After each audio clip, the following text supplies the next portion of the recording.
Ça y est, toi, maintenant, on va terminer notre chapitre portant sur les suites numériques avec la vidéo 5 qui va en fait te montrer comment est-ce que tu peux faire lorsque tu as fait en fait à une suite U de n plus 1 fonction de U de n. Prenons un exemple. Suppose par exemple que tu as U de n plus 1 qui est quelque chose comme moins 1 demi de U de n plus le 5. Et que par exemple, tu veux déterminer la limite de cette suite-ci. N'oublions pas que dans les vidéos précédentes, qu'est-ce qu'on a fait? On a dit que lorsqu'une suite était croissante et majorée, elle converge. Lorsqu'elle est décroissante et minorée, elle converge. Mais on n'a pas en fait déterminé à quel point elle converge. Et le but en fait de cette vidéo, c'est de savoir comment est-ce que tu vas procéder pour déterminer le réel vers lequel elle converge. Donc, on a dit quoi? Si tu as ceci dans les vidéos 3, on a dit que si tu as ceci, U de n fonction de U de n, donc par exemple, si on a quelque chose comme ça, 2n carré moins 1 sur n plus 3, on peut tout simplement calculer la limite et voir qu'elle converge à la limite qu'on va déterminer. Mais maintenant, lorsqu'on a quelque chose comme ceci, qu'on a peut-être pas pu établir cette expression-ci, ce qu'on peut faire, c'est tout simplement utiliser la vidéo 4 et celle-ci à la fois pour montrer qu'elle est convergente et pour déterminer exactement quelle est sa limite. C'est-à-dire que cette suite, ça serait tout simplement pour pouvoir déterminer cette limite, ça sera en fait étudier la fonction f de x qui serait égal à moins 1 demi. Donc là où il y a le u de n, on remplace par x plus le 5. Donc, le u de n plus 1 est remplacé par f de x et le u de n est remplacé par x. L'étude de cette fonction va nous donner ces informations. Mais déjà, de façon générale, qu'est-ce que tu dois retenir? Suppose que notre fonction, notre suite numérique, c'est u. Donc, soit u, une, soit u. Je vais dire u, une suite numérique. J'ai notre suite numérique, donc c'est celle qu'on va étudier. Numérique et f une fonction numérique. Donc, une fonction numérique. Alors, quelles sont les conditions pour qu'on puisse déterminer la limite? Alors, il faudrait tout simplement quoi? Première des choses, la première condition, si. Donc, si U est convergente. Alors, pour montrer que U est convergente ici, il faudrait tout simplement, par exemple, montrer qu'elle est croissante majorée ou décroissante minorée. Donc, si elle est convergente et converge vers A qui est bien sûr un réel. Donc, ça, c'est la première condition. Il faut que notre suite soit convergente. À part ceci, on va dire et si notre fonction f est continue en A. Est continue en A. Montrer qu'une fonction est continue en A, c'est montrer que la limite à ce point-là est égale à f de A. Donc, ici, si elle est continue en A, donc, et si notre suite est convergente, alors A sera la solution de l'équation. Alors, A qui est quoi? Le réel vers lequel converge notre suite, donc la limite de la suite. A sera la solution de l'équation f de x égale à x. Donc, si tu as pu montrer que ta suite est convergente, tu montres que ta fonction est continue à ce point et converge vers A. Le but, c'est de le déterminer. Tu montres que ta fonction est convergente vers C est continue, vers A. Alors, qu'est-ce qu'on aura? Pour trouver le A, tu résous tout simplement ceci. C'est-à-dire que si je prends tout simplement cet exemple simple-ci, si j'ai pu montrer que cette suite était convergente et que la fonction est continue vers A, ça veut dire que pour trouver mon A, je vais dire quoi? J'aurai tout simplement f de A serait égal à A, c'est-à-dire moins 1 demi de A plus 5 serait égal à A. Donc, si je fais traverser, j'aurai A plus 1 demi de A plus égale à 5. Pardon. Celui-ci traverse, ça va nous faire 3 demi de A égale à 5. Donc, ça va faire mon A serait tout simplement égal à 10 sur 3. Donc, on va conclure quoi? Que la limite de notre U de n temps vers plus l'infini serait égal à 10 tiers. Donc, c'est en fait ça le but d'aujourd'hui. Montrer comment calculer les limites. Donc, si on n'a pas l'expression de U de n fonction de n. Alors maintenant, on passe à l'exercice d'application. Mais avant de commencer cet exercice-ci, je vais en fait te spécifier que ce type d'exercice revient très souvent aux examens. Ce qui fait que si tu comprends très bien le procédé de cet exercice d'application, en fait, il sera en fait difficile pour toi de ne pas arriver à résoudre en fait un exercice portant sur la notion des suites lors de ton examen. Alors, sans plus tarder, on va commencer par la lecture. Alors, on nous dit ceci, on se propose d'étudier la suite U, définie par U0 qui est 1 demi et U de n plus 1 qui est égal à exponentielle U de n sur U de n plus 2. En 1, on nous dit soit f, l'application définie sur moins 2 plus l'infini par f de x égale à exponentielle x sur x plus 2. En A, on nous demande d'étudier les variations de f, puis de donner l'image de 0, 1 par la fonction f. Très bien, commençons par le A. Je veux étudier les variations de f. Remarque que f de x, c'est quoi? U de n plus 1 égale à exponentielle x plus le 2. Donc, commençons donc par les variations. Le truc, c'est que si on a ceci, la limite, ça serait tout simplement ce qui est ici. Donc, les variations d'une fonction, c'est dit tout simplement, est-ce que c'est croissante, est-ce que c'est décroissante. Donc, pour ça, on a besoin de la dérivée. Et avant de calculer la dérivée, il faut bien sûr préciser que votre fonction est continue et dérivable. Donc, on va dire que f est continue et dérivable sur cet intervalle-ci. Donc, la rédaction est continue et dérivable. C'est important d'écrire ça, surtout à l'examen. Dérivable sur moins 2 plus l'infini comme quoi? Rapport de fonction exponentielle et de fonction polynôme. Donc, je te laisse la rédaction. Allons-y, on commence. Et on a quoi? Notre dérivée, c'est tout simplement quoi? Tu as un rapport. Donc, tu as quoi? U dx sur v dx. Or, si j'ai ceci, c'est dit quoi? C'est dit que je dérive ce qui est en haut fois celui qui est en bas, moins la dérivée de ce qui est en bas fois celui qui est en haut. Et je termine en mettant le dénominateur au carré. Appliquons ceci, c'est dit quoi? Dérivée d'exponentielle, celui qui est en haut, c'est quoi? Exponentielle x fois celui qui est en bas, le signe moins.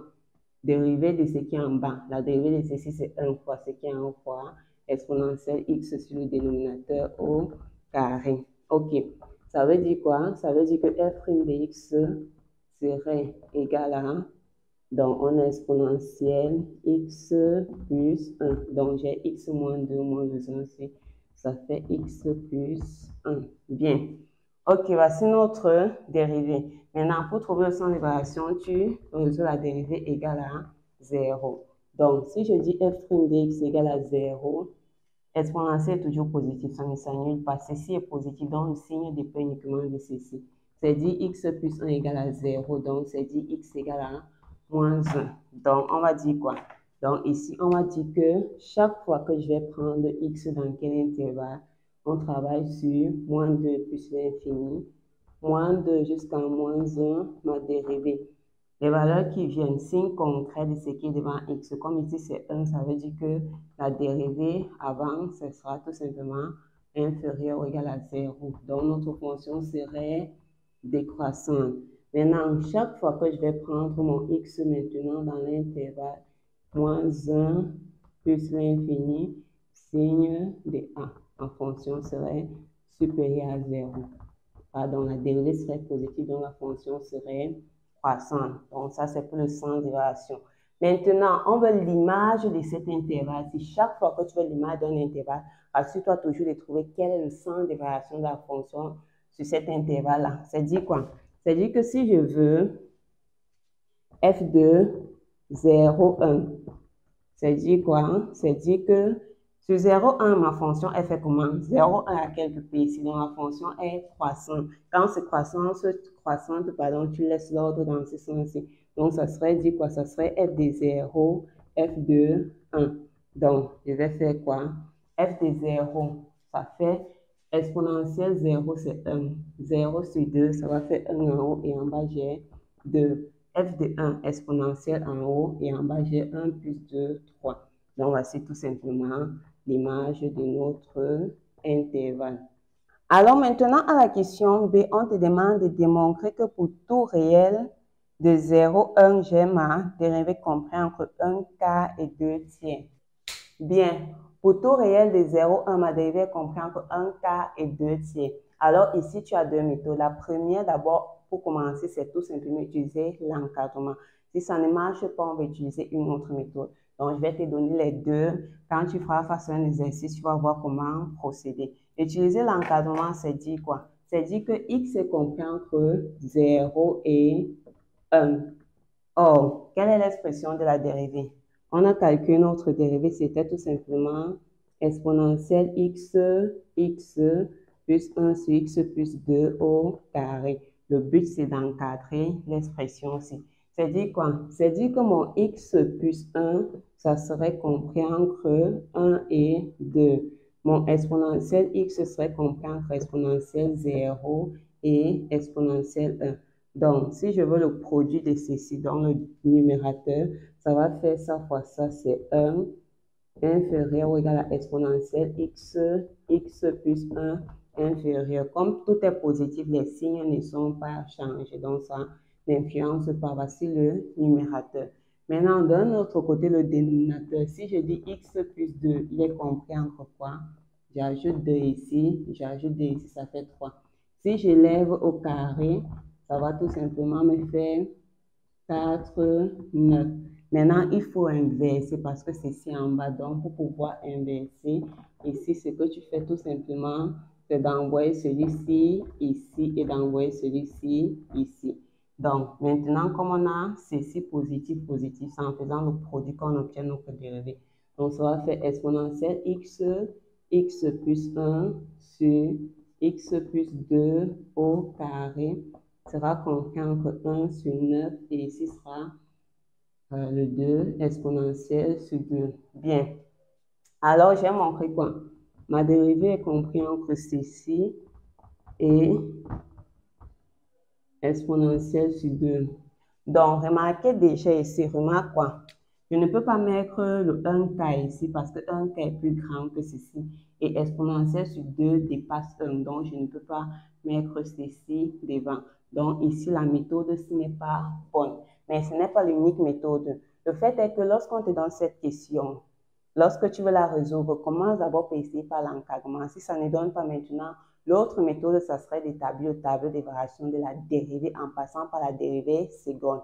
C'est dire quoi? C'est dire tout simplement que comme cette méthode ne donne pas, je pense à une autre méthode. Je commence par calculer quoi? La dérivée seconde. N'oublie pas que pour obtenir le tableau de variation de f de x, j'ai besoin de la dérivée. Donc, pour la dérivée, pour trouver le tableau de variation de f, donc les valeurs où se trouve notre dérivée, peu importe les valeurs que x prend dans cet intervalle, tu as besoin de la dérivée seconde. Donc, c'est dit, expliquons, calculons d'abord la dérivée seconde. Alors, ça serait dit quoi? C'est toujours une fraction. Dérivée de ceci, c'est quoi? C'est la dérivée d'un produit. Donc, on dérive ça fois x plus 1 plus la dérivée de ça qui est 1 exponentielle x fois le dénominateur au carré moins la dérivée du dénominateur fois le numérateur x plus 1. Donc, voici ma dérivée sur x plus 2 au carré. Ce qui va faire quoi? Ce qui va faire, pardon, à la puissance 4. Donc, c'est x plus 2 à la puissance 4. Et si j'ai exponentielle x plus 2, et si j'ai x plus 2, ça là c'est x plus 1 plus 1, ça fait x plus 2. Plus x plus 2, ça fait x plus 2, le tout à la puissance 3. Et si j'ai moins le 2 exponentielle x plus 2, x plus 1. Donc, si je mets en facteur, qu'est-ce qui revient? Exponentielle x plus 2. Maintenant, ici reste un x plus 2 au carré. Donc, il y a un x plus 2 au carré. Le moins, et ici reste un 2 x plus 1. Donc, je vais dire x plus 2 à la puissance 4. Donc, ça serait dit quoi? F seconde de x serait égal à exponentielle x plus 2. Maintenant, ici dedans, on développe, on a x carré plus 4x plus 4. Maintenant, moins 2x moins 2. Donc, x plus 2 à la puissance 4, dont la dérivée serait à la forme x plus 2 facteur de x carré plus 2x plus 2. Bien. Alors, voici ma dérivée seconde. Maintenant, remarque quoi? Comme ceci, c'est la dérivée seconde, Si je prends x ici, x est toujours positif. Ceci sera forcément positif, positif, positif, positif. Donc, on va dire quoi? Pour tout x appartenant à 0, 1, ma dérivée seconde est comment? Elle est supérieure à 0. Donc, ma dérivée est croissante. Je peux donc faire son tableau de variation. C'est-à-dire que ici, je suis entre 0 et 1. Alors ici, si je dis la dérivée seconde, ici j'aurai la dérivée. Ce qui fait quoi? Ce qui fait que ici, on a dit que c'est plus, ça serait donc croissant. Maintenant, qu'est-ce que je fais? Je calcule f' de 0. Donc, 0, je reste avec 1, 0, je reste avec 1 en haut. En bas, 0, 2 au carré, c'est 4. Donc, j'ai 1 quart. Tu vois bien que ça se forme. Maintenant, ici, on va dire f' de 1, ça serait dit quoi? Ça serait dit 2 exponentielle sur 9. Donc, 2 exponentielle sur 9. Donc, qu'est-ce qu'on remarque? Pour tout x dans l'intervalle 0, 1, j'ai quoi? Si je prends x ici, la dérivée se déplace de 1 quart jusqu'à ici. Donc, la dérivée est bien comprise entre ceci-là et le 2 exponentielle sur 9. Or, 2 exponentielle, c'est 5 divisé par 9, donc c'est forcément inférieur à, ça sera inférieur à 2 tiers. Donc, tu vas calculer ceci, ça va te donner une valeur comme 0,60 et ceci, c'est 0,66. Donc, ceci est inférieur à 2 tiers. Donc, on peut conclure que notre dérivée, donc, je peux conclure que ma dérivée est bien comprise entre 1 quart et 2 tiers. Donc, tu connais les deux méthodes en fonction de l'exercice. À toi de voir quelle est celle qui marche. Maintenant, on continue avec la question C où on nous demande de démontrer que l'équation f de x égale à x admet une unique solution A dans l'intervalle 0, 1. L'équation f de x égale à x. Le but, c'est de trouver notre limite. OK. Admet une unique solution qui sera A qui se trouve dans cet intervalle-ci. Alors ici, pour démontrer que cette équation admet une unique solution, le mieux déjà, c'est plus facile de montrer qu'une équation, par exemple, g de x égale à 0, admet une unique solution. Pour ce faire, qu'est-ce que tu vas d'abord faire en premier lieu? On va dire, posons un g de x qui est égal à f de x moins x. Parce que si on montre que g de x égale à 0, ça veut dire que ceci égale à 0, par conséquent, f de x égale à x. OK. Pour montrer que g de x égale à 0 a une unique solution, on va utiliser le théorème de la bijection. Pour ce faire, tu dois montrer que g est strictement monotone et tu dois montrer tout simplement continu et strictement monotone. Donc, elle va réaliser une bijection et il faudrait que A appartienne tout simplement à l'ensemble d'arrivées. C'est dit quoi? Pour montrer qu'elle est strictement monotone, calculons la dérivée. Donc, on va dire que g est continu et on travaille sur 0, 1. Continu et dérivable sur 0, 1. Ça, c'est la somme de deux fonctions continues dérivables sur cet intervalle-ci. Et qu'est-ce que j'ai? G' de x, ça sera quoi? F' de x moins x'. Donc, je vais garder l'expression f' de x parce qu'on a déjà fait un encadrement. Voici g' de x. Maintenant, pour trouver le signe, qu'est-ce que vous faites? On a déjà encadré ceci là sur le bon intervalle. On va donc dire que d'après la question B, d'après la question B, qu'est-ce que je sais? Je sais que la dérivée f' est comprise entre 1 quart et 2 tiers. Maintenant, j'ajoute le moins 1. Ça veut dire quoi? Ça voudrait tout simplement dire que 1 quart moins 1, f' de x moins 1 et 2 tiers moins 1.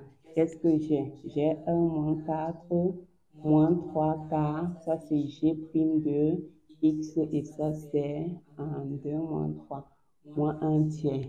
Donc, qu'est-ce que j'ai? G' est strictement inférieur à 0. Donc, n'oubliez pas, continu et strictement monotone. Donc, G est strictement décroissante. Maintenant, pour s'assurer qu'il y a une unique solution.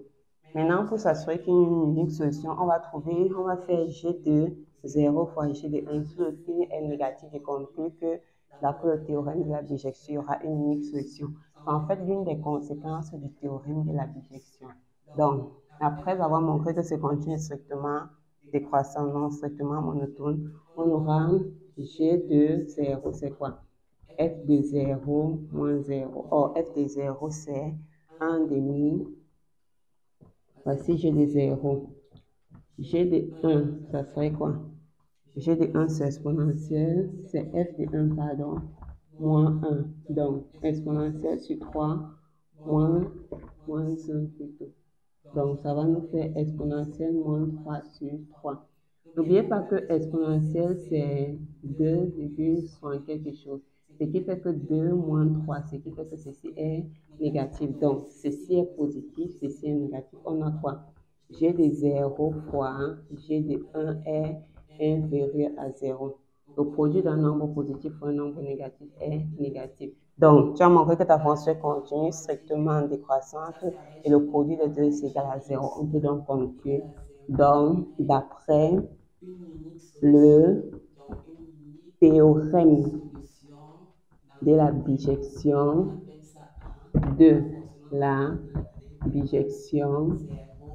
on m'a dit quoi? On m'a dit que ça c'est avec G qu'on travaille. G de x égale à 0 admet une unique solution. Donc une unique solution dans l'intervalle.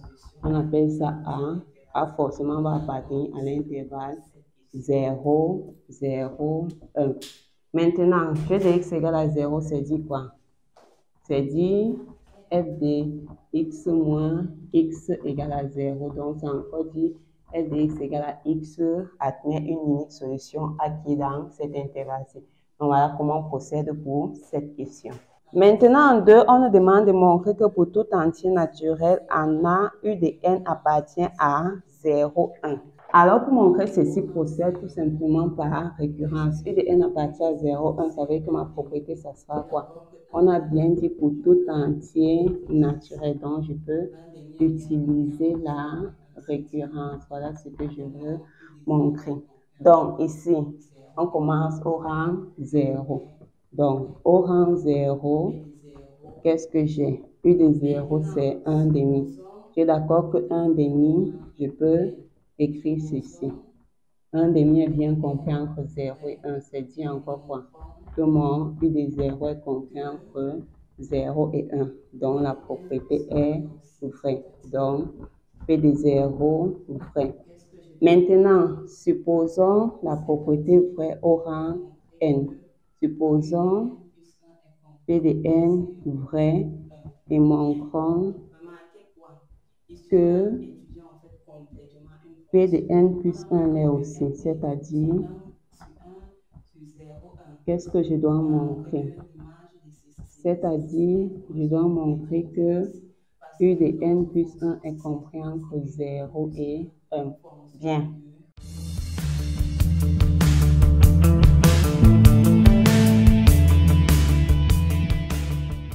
Maintenant, en B, on nous demande de montrer que valeur absolue de U de n plus 1 moins le A sera inférieur à 2 tiers valeur absolue de U de n moins le A.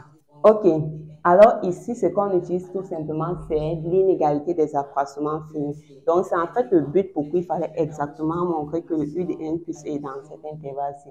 C'est pour pouvoir utiliser l'inégalité des accroissements finis. La première étape ici pour pouvoir utiliser cette inégalité, c'est de s'assurer en fait que la dérivée, comme U de n plus 1, c'est fonction de U de n, il faut que la dérivée, la valeur absolue de la dérivée soit inférieure ou égale à 2 tiers. C'est dit quoi? C'est dit que je vais d'abord utiliser l'information de la question B. Donc, d'après la question 1B, qu'est-ce que je sais? Je sais tout simplement que la dérivée est comprise entre 1 quart et 2 tiers. Tu dois t'assurer, comme ça, ce sont les valeurs absolues, que valeur absolue de la dérivée soit inférieure ou égale à 2 tiers. Ça, c'est l'inégalité des accroissements finis. Comme ici, j'ai 2 tiers, je peux tout simplement mettre moins le 2 tiers. Donc, ma dérivée est bien entre moins le 2 tiers et le 2 tiers. Donc, c'est encore dit quoi? Valeur absolue de la dérivée est inférieure ou égale à 2 tiers. Ça, c'est la première des choses. Donc, maintenant, à part ceci, on doit bien sûr s'assurer quoi? Ici, on travaille pour tout x. Et x, c'est là. La condition, c'est vrai pour x appartenant à quoi? Donc, ça, c'est pour tout x appartenant à 0, 1. C'est pour cela qu'il faut s'assurer que U de n appartient à 0, 1. Maintenant, après avoir fait ceci, donc, si je prends, donc, on va dire quoi? Donc, pour tout x maintenant appartenant à quel intervalle? Ici, tu vois tout simplement l'intervalle qu'on prend, c'est ce qu'il y a ici, c'est ici. Donc, ici, c'est A, U, D, N. Donc, on a montré que la fonction, c'est strictement monotone. Donc, on n'a plus besoin de montrer que c'est continu strictement monotone. Tout ce qu'on a s'assurer, c'est que où se trouve le x, ici se trouve entre 0 et 1. Maintenant, ici, tu as A, ici, tu as U de N. Est-ce que U de N se trouve dans le même intervalle pour pouvoir faire F de U de N? Parce que F de U de N, c'est le U de N plus 1. C'est ça qui va en fait créer ceci. Donc, c'est pour ça qu'il fallait d'abord s'assurer ceci. Maintenant, FA se trouve dans l'intervalle 0,1. On a aussi montré que A se trouve dans l'intervalle 0,1. Donc, c'est F de A qui va donner le AC. Donc, chaque fois qu'il va prendre X dans ceci, d'après l'inégalité des accroissements finis, d'après l'inégalité. Donc, c'est un exercice qui revient beaucoup, tout simplement parce que ici, on applique en fait plusieurs propriétés à la fois qui nous permet d'obtenir ce qu'on veut. L'inégalité des accroissements finis. On a quoi? On aura valeur absolue, on utilise généralement ceci. Valeur absolue de F. Maintenant, on remplace par F. Comme on est dans l'intervalle 0, U de N, on prend U de N moins F2, pardon, dans l'intervalle A, U de N sera inférieur à 2 tiers de valeur absolue de U de N moins le A. Maintenant, qu'est-ce qu'on a dit? On a dit tout simplement la question, c'est que f de x égale à x si les x une unique solution, donc f de a égale à 1. Donc, ceci, je peux remplacer en disant, et ceci, c'est quoi? C'est u de n plus 1. U de n plus 1 moins le a est inférieur ou égal à 2 tiers de u de n moins 1. C'est tout. En C, on va démontrer que valeur absolue de u de n moins a est inférieur ou égal à 2 tiers à la puissance n. Ok, pour ceci, on va tout simplement utiliser ceci. Donc, c'est qu'on va remarquer que ceci, ça commence à U de N. Donc, si on utilise ceci, on va dire d'après 2B. Qu'est-ce que j'ai? Si je dis U de N ici, ça là, ça sera N moins 1.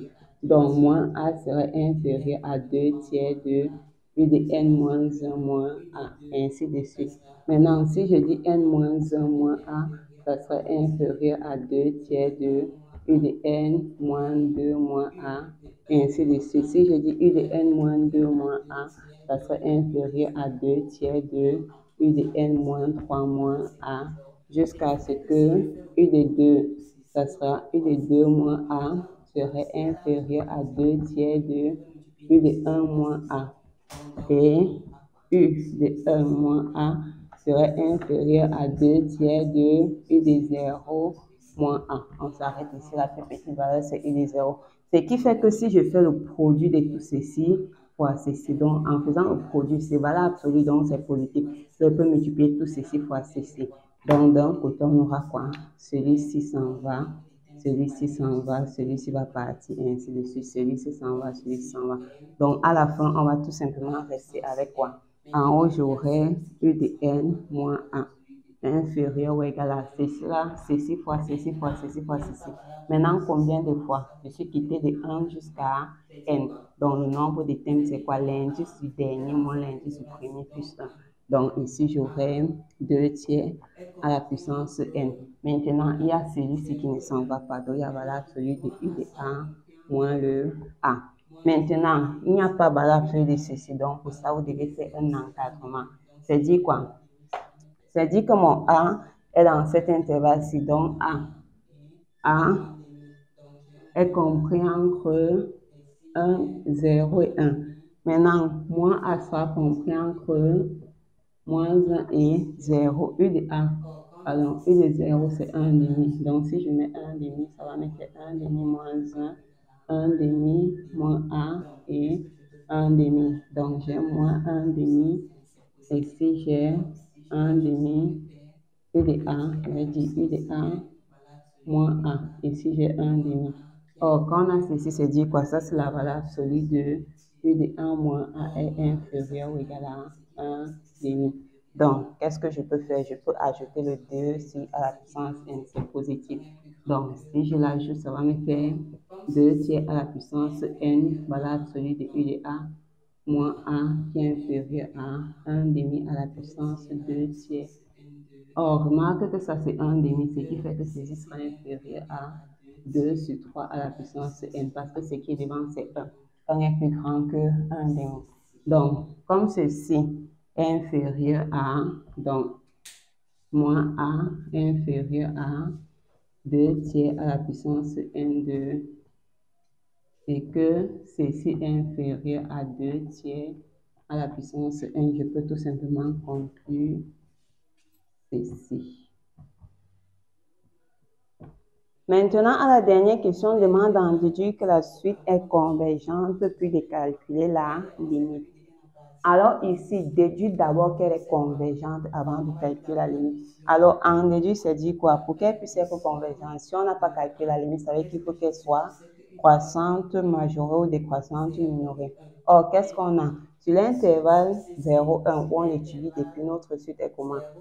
On sait que U de n appartient à ceci. Donc, tu sais quoi? Donc, on va dire d'après la question, d'après la question 2A. Qu'est-ce que je sais? Je sais que U de n est compris entre 0 et 1. Maintenant, sur ceci, sur l'intervalle 0, 1, la fonction, c'est comme elle est croissante. Ce qui fait tout simplement que si je veux montrer, elle est quoi? Elle est majorée par 1. Donc, on va tout simplement montrer qu'elle est croissante. Donc, montrons que U de n est croissante. Pour ce faire, il faut montrer quoi? Que U de n plus 1 est supérieur ou égal à U de n. Alors ici, vous allez tout simplement procéder par récurrence. Donc, je vais faire l'hérédité pour aller un peu plus rapidement, vu qu'on a fait ça plusieurs fois. Alors, l'hérédité, ça serait supposer ceci vrai et montrer que U de n plus 1 aussi. Donc, montrer que U de n plus 2 est supérieur à U de n. Donc, lorsque là arrive à ce niveau, vous allez dire par hypothèse de récurrence, j'ai U de n plus 1 qui est supérieur à U de n. Et pour tout x, donc, appartenant à 0, 1, je sais quoi que f est croissante, ce qui fait que j'aurai f2 U de n plus 1 serait supérieur à f2 U de n, ce qui revient à dire U de n plus 2 supérieur à U de n plus 1. Donc, ça sera, ceci est vrai. Donc, ça c'est n plus 1. Donc, ceci sera vrai. Ainsi, P de n plus 1 est vrai. Donc, la fonction est croissante et majorée. Donc, on va tout simplement conclure qu'elle est convergente.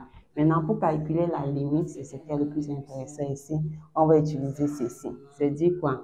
Limite lorsque n tend vers plus l'infini de 2 tiers à la puissance n, c'est 0. Pourquoi? Parce que 2 tiers compris entre moins 1 et 1. On a vu ça. Maintenant, ça veut dire quoi? La limite ici, lorsque n tend vers plus l'infini, ça serait tout simplement 0. Donc, la limite, lorsque n va tendre vers plus l'infini, mettons U de n, ça serait la limite de A, donc ça serait égal à A. Et n'oublions pas bien sûr qu'on a que pour trouver la limite, il faut résoudre f de x égale à x, et on a bien montré que c'était le A qui serait solution de cette équation-ci. Donc la limite de notre suite, c'est A. Alors, c'était tout pour le chapitre sur les suites numériques. Maintenant, en face, ici, tu as les anciens baccalauréats sur les suites numériques qui sont corrigés juste après cette vidéo dont j'étais conseillé en fait de traiter ce sujet pour voir quel type d'exercice vient sur les suites aux examens.